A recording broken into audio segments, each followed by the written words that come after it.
and welcome to This is Public Broadcasting. I'm your host, Captain Rutledge. This past January, the new Arthur special, Rhythm and Roots, aired on PBS. On the whole, it's a very well-made special, even for the Flash era of the show, but the biggest selling point was getting to see more of the Reed family on their home farm in Ohio. That got me thinking, though. What are the full roots and background of Arthur and the Reed family? Well, after plowing through the Arthur Wiki and a few hours of recap on a few episodes, I've put together somewhat of an essay taking a look at the roots of Arthur. Probably not as much rhythm, though. Let's have a look. In the Arthur series, we have seen at least 3 generations of the Reed family. Firstly, there's Arthur, D.W., and baby Kate. Then their parents, David and Jane. And their grandparents, Grandma Thora, David's mother, and Grandpa Dave, Jane's father. Other family members are seen and mentioned throughout the show, like a few aunts and uncles on both sides of the family, a number of cousins, and some of Grandma Thora and Grandpa Dave's ancestors. Based off information from the television series, I've compiled somewhat of a family tree for Arthur and the Reed family. Birth dates are based off the show's premiere in 1996. It includes most of the family members with known relations within the Reed family. By far the oldest living family members are Uncle Theo and Great-Grandma Reed. Furthermore, both David and Jane have roughly 3 siblings each. However, there are still a few missing links in the tree. We never meet Arthur's paternal grandfather or maternal grandmother in the series, so arguably both are probably deceased. The most we know is that Grandpa Reed used to take David fishing at Whale Lake.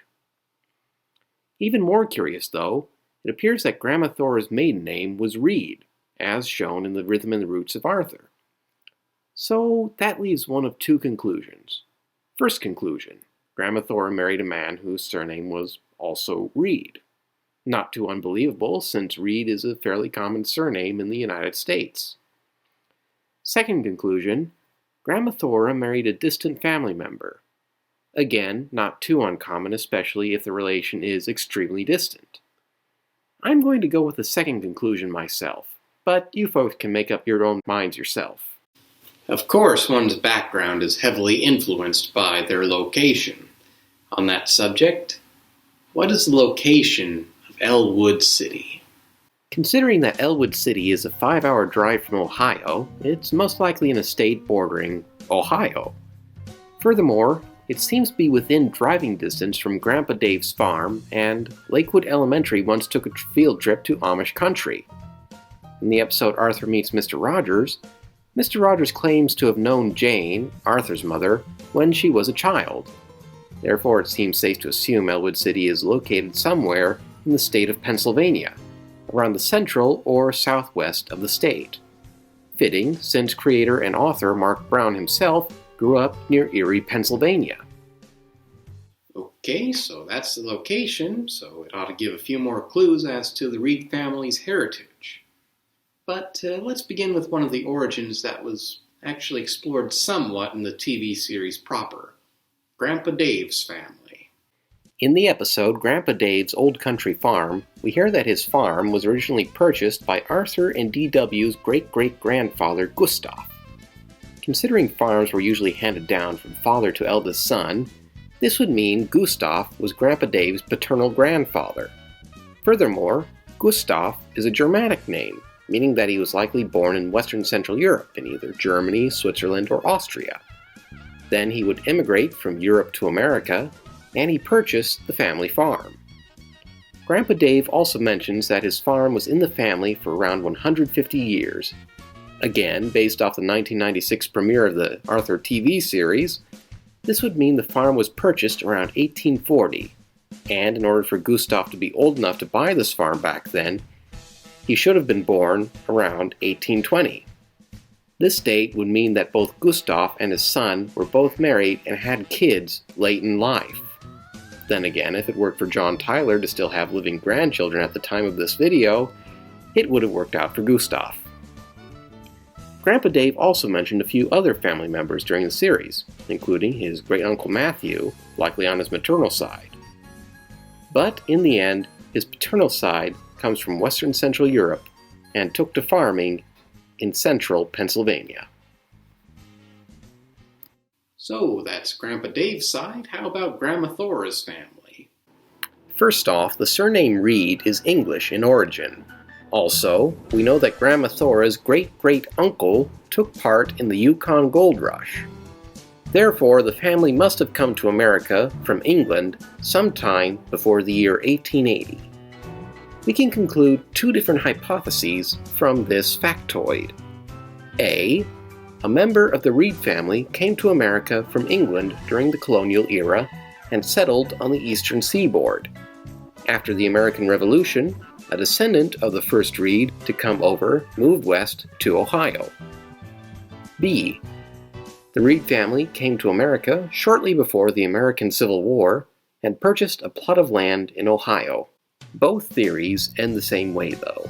The plot of land purchased in Ohio became the Reed family farm, where Uncle Theo, Aunt Dora, and Great-Grandpa Reed were born.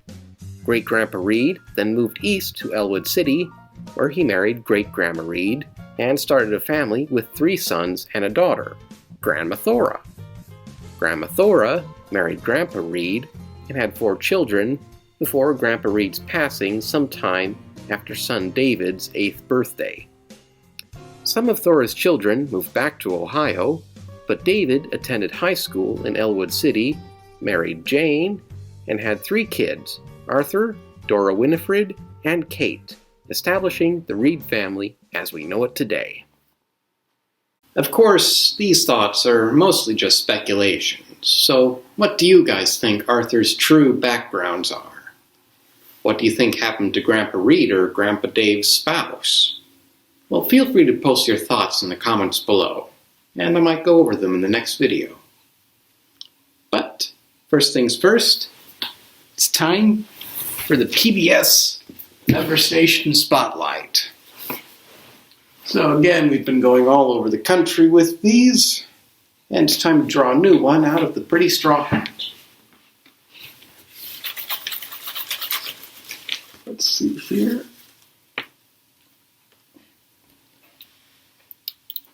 It's up to New England. Dropped it here. Up to New England with Rhode Island PBS. Rhode Island PBS was founded as WSBE Providence Channel 36 in 1967 and was operated by the Rhode Island State Board of Education. In 1969, WSBE joined the newly formed Public Broadcasting Service.